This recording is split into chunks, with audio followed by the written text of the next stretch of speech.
Hi, everyone. I've been calling this the year of the woman all year because I do believe that women serve in that wonderful role of healing the world, especially when we need it.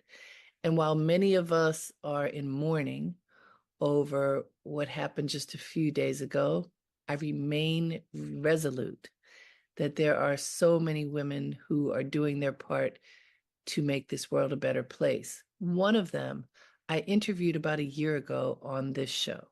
She is Dr. Trisha Bailey, a Jamaican born self made billionaire, philanthropist, and founder of Bailey's Medical. And she wrote a book about her life. It's called Unbroken, the Triumphant Story of a Woman's Journey. I thought it would be perfect for us to tune into her story again right now.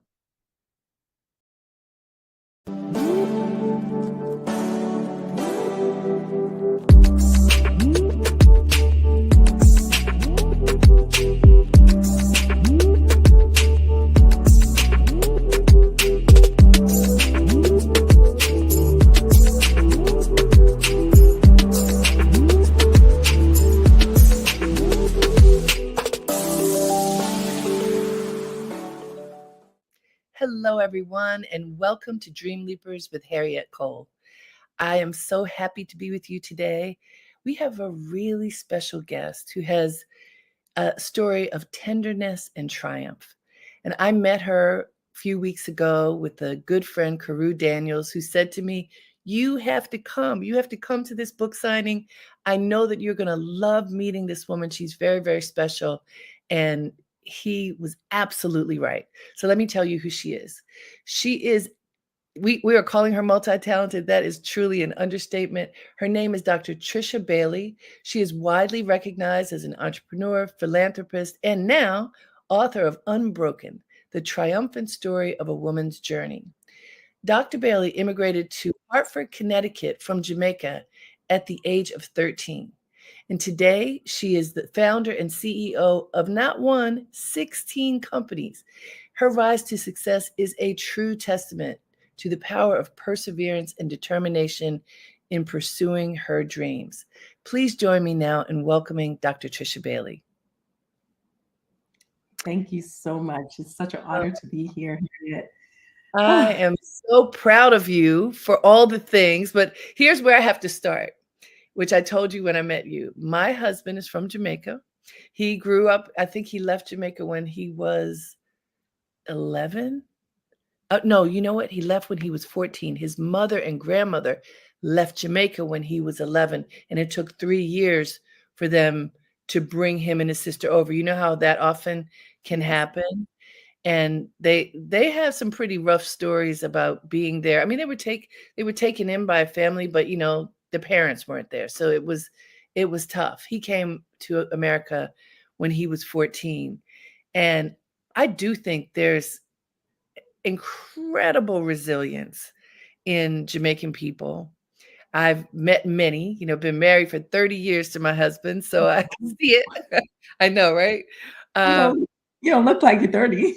well, I appreciate that. We won't say how old I am, but guess what? More than that. But truly, I want to, there are two stories that I think are running in alignment in your story. And I should tell you, Dreamleapers is a platform I created in 2016 to help people access and activate their dreams. So I do all kinds of workshops and vision boarding, meditation, confidence building, bring lots of professionals in to help people understand how to make their dreams manifest. And this program is where I bring people on who are manifesting their dreams so that folks can have living proof that there are people out there that whatever their circumstances may be, that doesn't stop them. It doesn't thwart their ability to make their dreams happen, which is why it's such an honor to have you. Because as your book describes, and we're going to get into this, you have this incredible story of success in the corporate world and the entrepreneurial world, and a harrowing story of some pretty bad relationships. And I think it's important to talk about both because you do in your book so that people can understand one life is multifaceted, right? Right. Right. And so tell us about you as a child. You know, what defined you, the great things and the challenging things? So as a child, I grew up in this very rural place called Woodland, St. Elizabeth, and we had no running water, no electricity, obviously no TV, magazines, or anything. But I was a super, super happy child.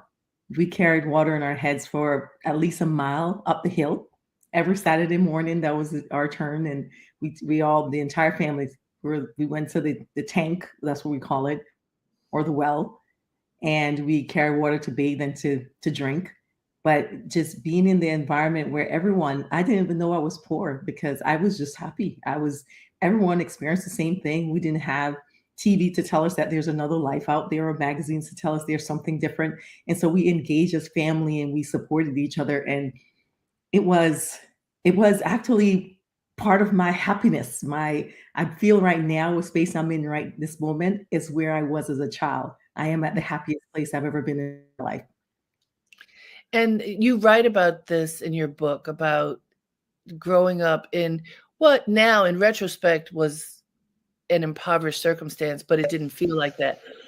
Trisha, there are so many people that I know throughout history, particularly African American people, who will say, I grew up poor, but I didn't know I was poor.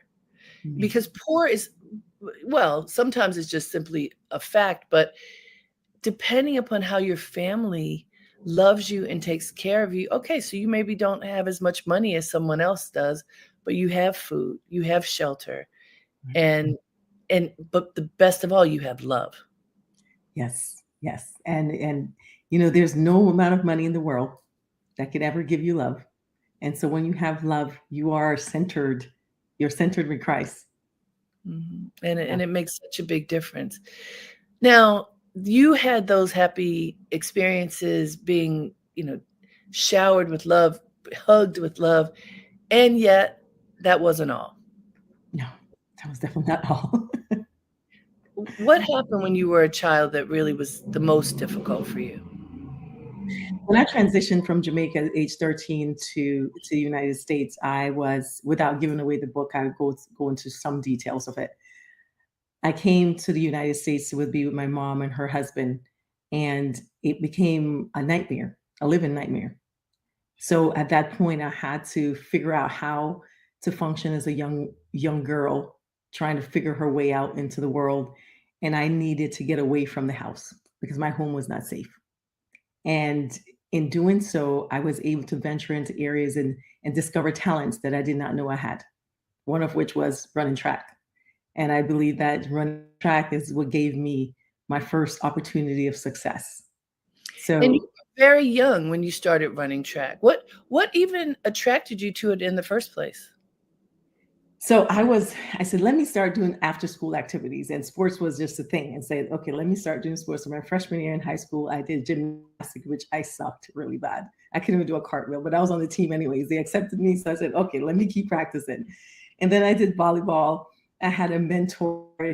She was a senior at the time, and she mentored me in the volleyball. And I started doing really well at it. And I did tennis. And then my second year, my sophomore year, I was running around the track, and the track team, the gymnastic team practiced on the center of the track.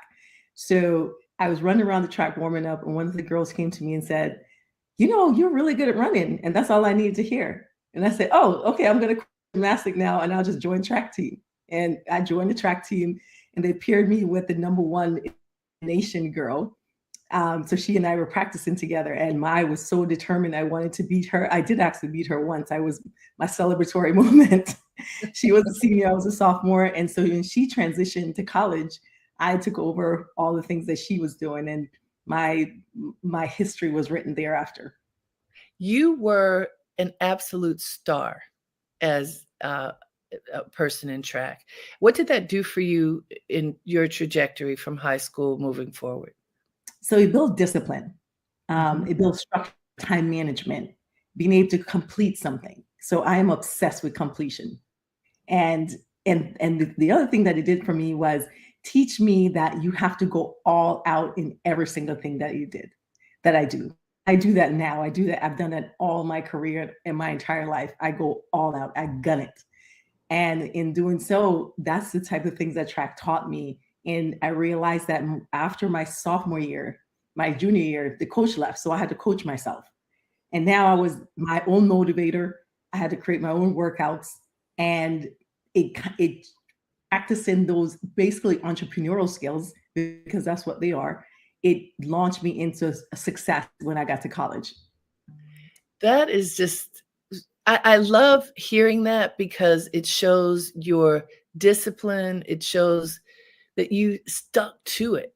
Like you a lot of times when you don't have the coach or the trainer or whoever the professional is to push you, Mhm. sometimes people, even if they want to, they can't find it within themselves to push as hard as they would when they have that. What do you think it was in you that made you stay as tough when the coach went away? So I watched my grandmother. Oh my God, my grandma's like an angel. She was an angel on earth. I watch her every week. She will farm and she will load the donkey and she walks 25 miles to the market, work for 8 hours, sell the items, then she walked back 25 miles. So watching her and seeing my aunts and my grandmother do this every week, day in, day out, just working hard, I knew that there was not the idea of giving up never would cross my path, because he Mhm. was like, I started this. I must finish and I must be successful at it, because that's what I saw all my aunts and my grandmother and my mother doing as a young girl. It's so often something we see from family, something that we observe. They say you better behave right because the children are watching you. They're watching what you're doing, they're gonna emulate whatever it is you do, and what a great thing for you to emulate the actions and commitment and strength. Walking Yeah, 25 miles, that's a lot. Both that's a ways. lot, That's both a lot. ways. And then working 8 hours while you're there. Yeah. It's interesting you say that. I when so my husband and I went to Port Antonio in Jamaica for our honeymoon, and we've gone there many times. And even in modern times, you see people, even the ones who are working in the hotels and hospitality industry, many of them walking on the road to work, Mhm. many of them walking without shoes on. And I learned it was because, as I asked, people who were working at the place where we stayed, and they said, "Well, we don't want to get the shoes dusty and broken down that we're wearing at work." Yeah. This is a level of commitment and just understanding of what it takes that, it's very different here in America. Yes, there's some hardship, but it's a different kind. Yeah. Usually you have one good pair of shoes. When I was growing, it was one good pair of shoes, and you wear it to school and you wear it to church, and you better make sure you take off that good clothes and that good shoes, because you're gonna get a whooping if you don't. That's There will great. be no dust on it, because this is your good pair and you must take care of the things that you have. That is that's so true, and when you have that understanding and appreciation, I think it does make a difference. So Yeah, it you does. where did you go to college? My undergrad was the University of Connecticut. And that's you were living in Connecticut, so I was you living in went. Connecticut. So Mhm. What I was being recruited by pretty much all the universities in the country for Division I schools. And I wanted to go to Morgan State. And my mom told me, nope, you cannot go to Morgan State. You got to go to UConn. Why? And Why didn't she let you go to Morgan? well, her reason was she didn't have money to bring me back home during the breaks. So she said UConn is 45 minutes away. At the time, the car we were driving 45 minutes. I realized recently it's only like 25, but at the time it took 45 minutes to get there. So that's her reason. That was her logic for sending me to UConn. And it's Understandable.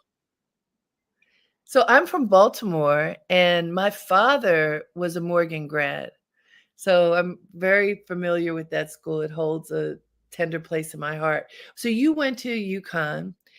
Were you a track star there? I know you were playing. How'd you do? I did extremely well after my freshman year, because I couldn't perform freshman year because my SAT scores wasn't good enough.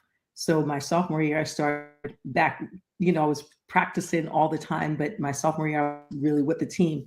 And my junior year, I did it. I did my thing. I definitely did my thing my junior year. It was adjusting my sophomore year to the techniques of being collegiate level. That's a transition because in high school I won everything and it was easy. It was like I had a whole strategy of how I was going to run the 800 meters. Well, when I got to college, I realized everybody had the same strategy. So I had to go back to the drawing board and figure things out. So, and then once I did that, it was amazing after that. That's understood. I want to remind folks we are here at Dreamleapers with Harriette Cole, and we are talking to Dr. Trisha Bailey. Her book is called Unbroken: The Triumphant Story of a Woman's Journey. And what a triumphant story it is, Dr. Bailey. This is such a good read, and actually I want to go to that for a moment because it is riveting, the storytelling. I can see all of these moments, like when you describe your grandmother and being on the farm, to some of the challenging moments that you have. I know that you worked with a writer to capture your story. What was that writing process like? So I decided I wanted to write the book because I believe that my sole responsibility on earth is to help others. And I wanted to Mhm. be able to give it as raw as possible so that someone who's reading it can see both the personal side, but they can also find themselves in the professional side as well, and also be inspired from the challenges. So while I was writing it, we actually became the closest of friends because now I had to tell him all my secrets. And there were two stories that I did not want to include because I'm like, "Oh, I don't know." And he says, "Trish, secrets are never secrets. So go ahead and tell me it anyways." So I said, "Well, my SAT scores, I don't know if I want to put that in there." And he said, "Not really a secret, honey." And I said, "What do you mean?" He's like, "That's not a big deal." And I'm like, okay. So after he convinced me that wasn't such a big deal, I decided to include that. The other one that I did not want to include was a suicide attempt because I was embarrassed and ashamed of, I am who I am today. I'm Dr. Trisha Bailey, and I've gone through these type of challenges.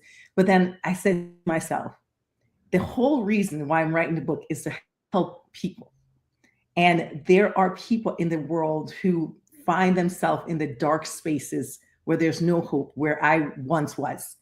And I want to be able to share with them that there is hope, that they don't have to go to the complete dark side. They can actually see some component of a light. And while you see any component of light, it means that you have hope and you can progress and become your excellent self. That's beautiful. I'm so glad you told all of those things. First of all, let's go to the SAT scores. He was right. Like in hindsight, whatever. But in the moment, as you know, you're like, "Oh my gosh, I have to get these scores. I have to be as high as this." And by the way, the SATs are so controversial. There's a lot about the difference between African Americans and test scores and white students and test scores having a lot to do with how the tests are skewed. So many, many, many, many people of color do not do well on SATs, even when they're brilliant. But it's also true after you finish school, hardly anybody cares what your GPA was or any of that stuff. They want to know if you can perform. But there's something in us that says, "Oh, I have to be at this level." And you, as someone who clearly you have always been striving to be the absolute best and being a star athlete, that it's about seconds or tenths of seconds, right? Right, So right. so I totally get that, and the fact that you did share, and I highly recommend that folk read the book. It is, like I said, it's riveting. There are many people who we look at as incredibly successful today who have been in those dark moments, some who have tried Yeah, and did not succeed, so they have lived to tell the story. That crisis of faith and belief in what could come next, that it could be better, is real. Yeah. It's absolutely Mhm. real. Very real. It's very real. And, if I am able to impact one person, I have done my job. And I pray that able to impact millions and Well, be able to and take. you are, and you are. And so let's talk some more about your career, because I wanna have share what your career has been and kinda juxtapose it to this other side of your life, which led you to the suicide attempt.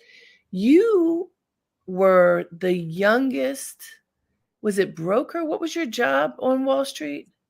Stockbroker. The youngest stockbroker, and tell us exactly what that was, what your job was. So my job was it's basically a financial advisor. And I was with Solomon Smith Barney at the time. They were the largest brokerage firm in the world. So I graduated from UConn, and I don't know this for sure because no one ever told me this, but I believe because of my being a student athlete at University of Connecticut was one of the main reasons why they focused on me and also gave me the interview. Because during the interview, most of it was about being an athlete at UConn, which was my foundation. And they hired me and basically taught me the process of building a business, because what you do as a financial advisor, stockbroker, is like you building a business under the company's umbrella. So essentially my entrepreneurial skills started Started exactly at there. that point. That's something. I don't know how many people are aware of that. So you got trained by experts Yes. in how to build a business. How great is that? Because of course you've gone on to continue that, but you are the youngest. You're a Black woman. Were there any other women? Were there any other Black people at that time? So I was the only Black woman in the New England. And I was actually, you know what? I was the only Black person in the New England. The national director of national training, which he was a broker, but he wasn't a broker at the time. While I was during that time, I was a Black person in New England. There were two other women in my office, one of which was also a student athlete from UConn, and another woman that was there. So I transitioned. I ended up later on transitioning from being a broker, and I went to the pharmaceutical industry. And when I decided to transition, I wanted to have a child. And I knew that being a broker was not conducive to having children, because I was up at 6 a.m. in the office at 6 a.m. Most times I don't leave until 11, 12 o'clock at night. And I wanted to be able to have time with the child that I was planning at the time. So I transitioned to the pharmaceutical industry because the young lady that was in the office, her current husband, they were just started dating at the time, he was in the pharmaceutical industry, and he said, "Oh yeah, they give you the clients." And the hardest part about being a broker was finding clients and qualifying them, making sure they have money and not wasting your time. When he said they give you the clients, I said, "What? They give you Yeah. the clients?" He's like, "Yeah." I said, "So all you have to do is sell to them? That's it? Nothing else?" And he's like, "Yeah." And I was like, "Oh, I want this job." I, I'm I very got so it. And so you went to pharmaceuticals. About what age were you when you did that? I was 26 when I Okay. transitioned to pharmaceutical sales. And so you get into pharmaceutical sales and you have a child, right? At this point in your life, you now have Yeah. 5 children, right? Yes, I have 5 children. And in your book, you say you wanted to have 10. So good you had a big number, so when you get to 5, you still have quite a Quite robust family, right? yes. Yes. So managing having children and building this new career in pharmaceuticals, how did that work? Because this became the the foundation for your success. Yeah. So it was because it was at time the commitment time wise was significantly less than being in the financial advising space. So now I had more time. So I had time not only for my daughter, I also had time. I started my MBA at the time, and I did my doctorate while I was in the pharmaceutical industry as well, because it was like I'm used to doing a lot. I'm working very, very long hours. So I was like, at the end at 5 o'clock when you're done, I'm like, what am I supposed to do now? I got to do something. And so I added the school on to in conjunction to being a parent. And what is your doctorate in? management and organizational leadership with a concentration in finance. Excellent. Okay. So it's all setting you up for being excellent at business. Yes, yes. So I had the medical training. So during the my pharmaceutical years, I was a certified at NYU in the cardiology program, and I had a certificate from University of Kentucky in the pulmonary program, and that was through the company. And so I was doing pretty much school certifications, working, mom, all of the time, and of course I had my real estate gig on the side because what I was doing was flipping homes. What I was what on the times that I created because I wouldn't say I created the time. And so, the joke is that every Jamaican has 10 jobs, right? That is I. You are you're a testament. It's not a joke. It's real. It's real. It's real for you. Why did you feel the need to do all of those things? Well, I wanted to be successful, and I knew that in order to be successful, I have to give it everything I have. I wanted to be financially successful. So when I was in high school, so I tell people, make sure you're disciplined with money, make sure you're saving. When I was in high school, I got $10 a week, and I managed to save every week. I saved $6, and Good. when I went to college, my mom gave me $40 a semester, and I had to make sure that $40 a semester lasts me the entire semester because there were no more coming. And believe it or not, at the end of the semester, I still had money left over. So it's one of those things that you have to practice. I always say, practice what you want to become. You want to be financially successful, you got to practice saving and practice investing.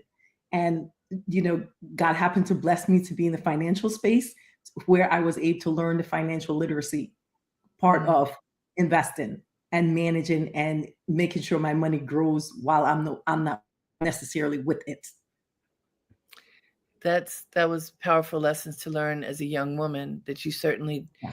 applied. Now, you at first were working in pharmaceuticals and you had a job. I heard you tell a story that I'd like for you to share now about the pivot occurred when you didn't feel like you were being treated properly at your job. And rather than just being sad, you did something about it. So, could you share that story? So I was in the pharmaceutical industry for 8 years, and I was promoted every year, every single year in December. For some reason, December was my month. Every single year, and even now, December is always my month. Great things always seem to happen to me in December. So every year I was promoted. My last promotion, because I was number one in the company, I had finished my MBA. I was about to finish my doctorate at the time. I won every accolade that the company gives out. So they decided to hire me without a formal interview, without a face-to-face interview for the promotion, which is not standard. So when I got to California, I had lunch with my boss. It was the first day I met him in person. And he was, prior to that, he had approved all the things I could do because there are certain places that you can live, certain things that you can do and can't do. And those were all approved prior to me getting to California. When I got to lunch, he looked at me and said, "Oh, I didn't know you're Black." And for me at the time, it meant nothing. The company had been amazing. I had not experienced any level of racism at all my What work. year are we talking about? This was 2006. Okay, this is kind of mind-blowing. 2006, all right, and he says, "Oh, you're 2006. Black." All right, so what happened after that? So after I left the meeting, I thought the meeting went great, didn't think anything of it. Then all of a sudden, the following week, he started disapproving everything that was previously approved and just harassing me to the end of the universe. And my son's dad I was with at the time said to me, "Why are you working for someone you have all these degrees?" And I knew I wanted to be an entrepreneur, but I had no idea what I wanted to do it in. And I had a lot of recruiters that kept calling me because now I'm applying for other jobs because I know where my destiny is because he was in control of it. And Mm. I realized a lot of recruiters were calling me. And then one day I'm sitting at the kitchen table and I said, "Oh, I know what I want to do. I'm going to be a recruiter for doctors. I know doctors. That's who I know." And I bought this small book and studied it page to page. And I just started. I finished the book in a day and I just created a business and started. And I started working like a mad dog because I was like, I have to be successful at this. And that's how the birth of entrepreneurship came. And he was actually fired a month after I left. So, but I do thank him. I don't remember his name, but I do thank him for giving me that push. Well, you know what? I learned long ago, and I tell people this, that friction can be your best friend. Yes. If you recognize, oh, I'm not happy, this isn't good, it doesn't feel right, that is an indicator that you need to change something. Yes. And we often point our finger, blame somebody else for Mhm. whatever it is. And one of my most famous lines is wrestle that finger back around and point it at yourself and ask yourself, what did you do to get yourself in this situation? And what can you do to get yourself out of it? And that is exactly what you did. You didn't just stay and accept the kind of, well, racism is what that was. Yeah. Which shows itself in abusive ways. You left. Yeah. You left Yeah. and started a business that now you have multiple businesses. And I know one of the things that is said, to be successful in business, you have to fill a need, recognize a need and fill it, right? Right. Right. You have worked, you created a business with medical supplies, Mhm. which is hugely successful. What happened that made you recognize that there was a need there? So in 2008, when I decided that I did not want to live anymore, I ended up myself in a coma, 8 days. I was in California at the time. When I got out of the coma, I wanted to be back in Florida. My larynx was clipped, so I couldn't speak, and I was wheelchair bound. So there was a layover in Atlanta. When I got to Atlanta, the flight attendant escorted me off the aircraft. She placed me in the corner, and and someone else was supposed to come and help me, but no one came. 2.5 hours later, I cried, just cried. A young girl came up to me and she came close enough for me to tell her what I needed.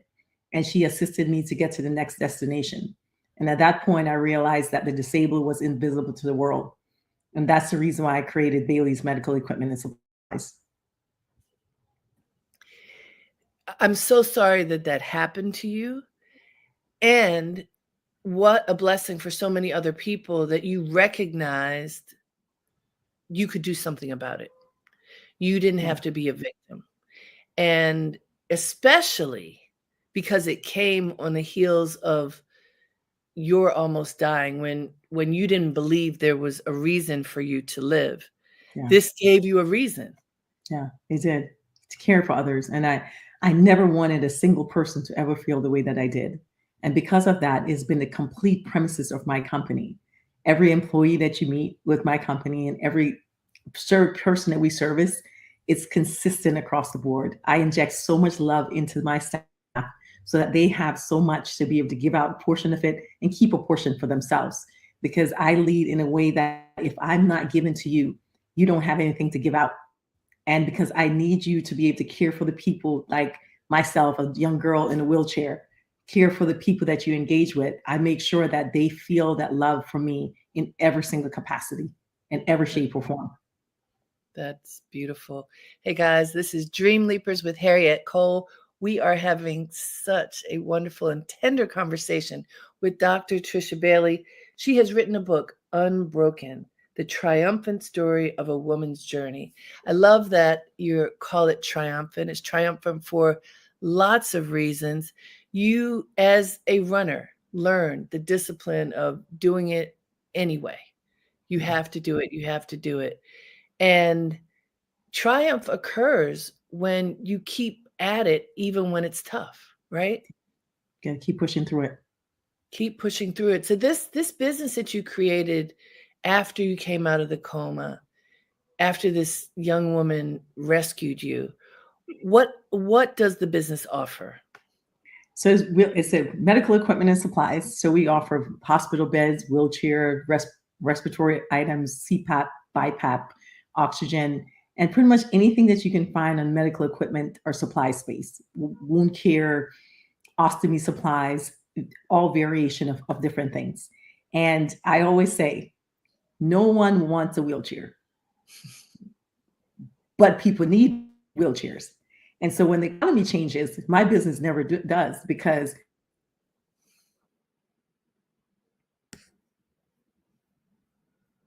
ambulation or cane or walker or a hospital bed, you have to have it because you need it for your survival purposes. And so not only because of the love and care I intend to provide to my patients, the economical component of it works really well for me as well. And so that business started at that point, and you have other businesses. What was the strategy for starting and building other businesses? So I always say one business must feed before you start. First, the first business must feed itself in surplus to be able to afford a second business. And so I waited until my first started feeding itself and has significant surplus to be able to feed, and I added pharmacy, because pharmacy patients are my medical equipment patients and vice versa. And then I added medical scrubs to it, because now the providers who send the orders for medical equipment pharmacy, now they're coming in and they get to experience the love and kindness that my staff provides. And they're the ones who are referring. So everyone, and when I opened another location, the biggest thing that happened with the medical equipment. So I had this tiny store. It was like 600 square feet. This was my warehouse and my office. That is small. Yeah, very small. So because I'm all about keeping your overhead as low as possible when you start this, because it's about how much you service and how you let people feel versus the glam and the glitters. So when I started, I decided to apply for the competitive bids. It was a new thing that they just recently implemented. And I said, let me apply for it just to see what I'll do wrong. And that way, then if they come to my area, I will actually know what I've done wrong and I will actually win the bid. Well, I applied for almost every bid that I could apply for, and I won all of them. Ah, good So for you. I was in the office and I got a FedEx envelope. I go back in the office. My staff is there. They're all working. And all they hear was this ginormous scream. And they all run to me like, what's wrong? What's wrong? And I'm like, oh my God, we just won all of Right. this. And at this point, I had 3 months to expand to all the areas. And so that's where the launch really started. And yeah, so that's interesting for folks who are entrepreneurial. You have to be ready in order to go on that up ramp when the time comes, because often expansion can kill a business if Yeah. you aren't strategic, right? Yeah. Yeah. So in my case, with the medical equipment part, is because I was only one of two providers in each area, there was like, it was a no-brainer. It's accepted, because you have to accept it or not accept it. Of course, you're accepting it. Why would you not accept it? And being able to ramp up with the employees to be able to service the people that needed the service and maintain the service the way that you like. And God just happened to bless me with amazing, amazing employees today and back then, because my first employee is still he's my COO. He's my second in charge now. And he and we're like this. He trusted my vision. I trusted him to develop him into the leader that he is. And I am just grateful for him. And having good employees, loyal employees, people who share your vision is essential for you to be successful. You cannot do it alone. I don't. It's not possible. Yeah. That's an important point. I hope people are listening. Yeah. It is a mistake to believe you can do it alone. It is a mistake. That is an ego that is too big, isn't it?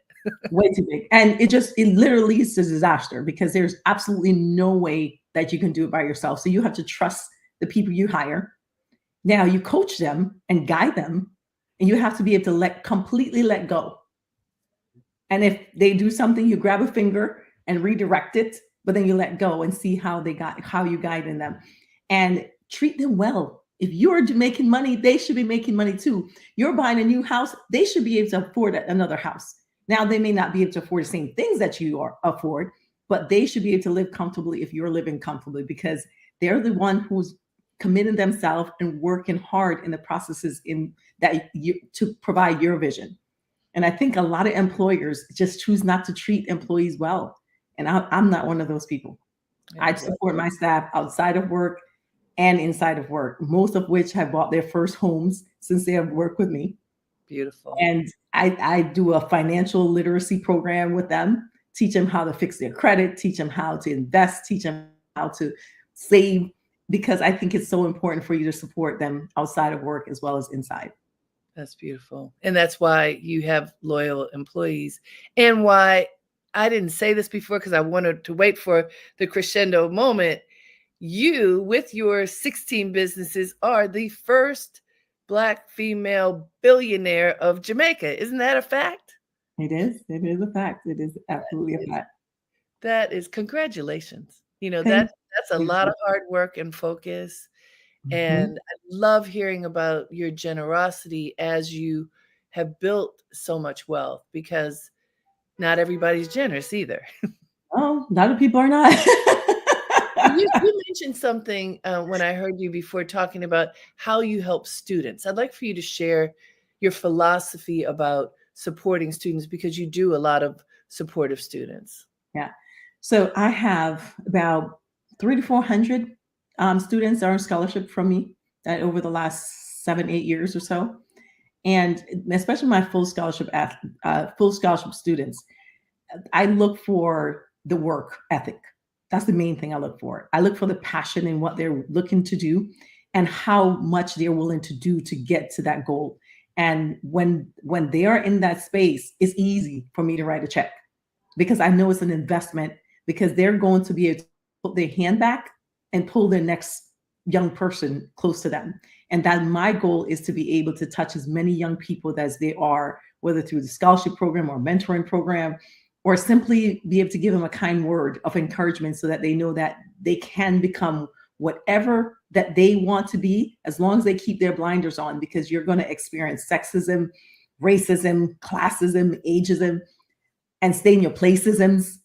Yep. But as long as you keep those blinders on, you're not focusing and distracted with every obstacle that comes along, because you cannot fight every battle.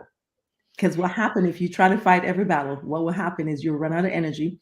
And when the real battles come that you have to fight, you won't have enough energy. And then at that point, you want to give up. And another thing you said is parents can't be the ones knocking on your door asking for that financial support. If the Yeah. student doesn't ask for it, the student doesn't get it. Yeah, because what happened if parents want if whenever parents message me and I say my son or my daughter, I'm instantly stop reading. Because if your daughter wants a scholarship and your son wants a scholarship as young adults, they must be the one asking me for the money. They must be the one telling me what they're doing in their lives, what they're progressing. And I raise my children that way. My 14-year-old, I do absolutely nothing with him. Nothing. I don't check his homework. I don't check schoolwork. All I know, he comes home with straight A's every semester, and he know better. He gets every award that there is because he knows better. My daughters, what in college, the only thing they get is a credit card. Here, credit card, pay for your applications, pay for the things that you need. But outside of that, they do all the work themselves because that's how you build leaders, and that's how they have critical thinking skills. That's going to develop them into be successful employees or entrepreneurs and successful adults in general, because you hold their hand just enough to guide them, but you shouldn't be holding their hands forever. I hope that folks heard that message. That was a very strong message. In the world of helicopter parents, that is a very strong message for people to hear. So I want to pivot, because you spend a lot of time in your book telling stories that are about another side of your life, Yeah. challenges with relationships. Yeah. And as strong and clear and dynamic as you have been in your business life, building a $1 billion empire, you haven't had that same kind of success in relationships. Well, you didn't have anyhow. And it's a thing that puzzles so many of us. So many women have been in relationships that have been abusive in one way or another. What do you think it is that allowed that to happen in your life? I know what happened with me because I had such challenging teenage years. Whenever you're escaping from the trauma, And from what I did 10 years of talk therapy, which teaches you the boundaries and teaching you to say no and all those different things. But it's not until I did EMDR, which is eye movement desensitization reprocessing. So EMDR. And when I did EMDR, the therapist explained to me that in doing what happened with trauma, they're like ice cubes in your subconscious. So they're just there. They're literally just there and they're making all the decisions for you. So what you think you're running from, you actually run into it because that's where the comfort place actually is. And so until you actually go through and melt those ice cubes so that you can think properly and your brain is the one actually making the decisions for you, you won't be able to escape that route. Because I got to the point where it was like one abusive relationship after another. And I'm like, something gotta give. What is going on? I gotta make better decisions than this. I'm this dynamic business person over here. Right. And that I am sorely failing in these relationships. I'm pouring all of myself. I'm being kind and loving and open, but it's not working. And I got to the point where I said, oh, I guess, well, you put all yourself in your business, it's going to be successful. You put all yourself in humans, you can't control humans. So they're going to be who they are. But I didn't know that it was because I was running from what I'm running from is what I was running to. And once I did 8 sessions, I did 8 sessions of EMDR therapy, I was able to choose and date normally. And as I was able to date normally, I ended up meeting the most amazing man. I didn't even know men like him existed, to be honest. So beautiful. Let me just remind folks, this is Dreamleapers with Harriette Cole. We are talking to Dr. Trisha Bailey, who is the author of Unbroken, the triumphant story of a woman's journey. And right now we're talking with Dr. Trisha about her transformation in terms of personal relationships. And I appreciate so much that you share details of what happened in your life and what you just described. You think you're running away from something, but you're running right back to something else. This happens to many people who are smart, who are successful. It is not, I mean, sure, it can be embarrassing because you can't believe, like, your brain, how in the world how is this happening to me, right? And we know that there are so many people who suffer from domestic abuse and many who don't survive it. You know, thank God you survived. You have some instances of physical abuse that could have killed you. Yeah. How did you survive the physical? How did you survive that? Oh man, how did I survive that? Only God, really, truly God. I remember being in that last situation and I knew I was going to die. Like I knew he was going to kill me. And I was like, my brain just started saying, okay, you got to strategize. You got to figure out how to get out, And every time I try to escape, he wouldn't let me escape. And I was like, this man was plotting. He, as soon as I stand up after he beat me mercilessly on the floor, I would stand up and he'll hold his camera and says, see what you're doing to me? See what you're doing to me? And I'm not doing anything. So I'm like, okay, let's play dead. Maybe he'll stop. But what happened when you're dealing with people who gets off on you being gentle and kind, they're giving more power, and that he's the type of person that was like that. So every time I played dead, he pounced on me more. But then if I try to fight back, he pounced on me even more. And it took me about 3 hours to escape out of that room. And I said, I can never go back. Now, I don't hate him because I hate no one. And I engage with him like he and I are friends now because that's just who I am in general. And I don't hold grudges. I forgive, which is, I think one of my superpowers is forgiving. I will love the next person the same way that I love the first person that hurt me. And that has never changed. And I think that's a gift that I've gotten from God.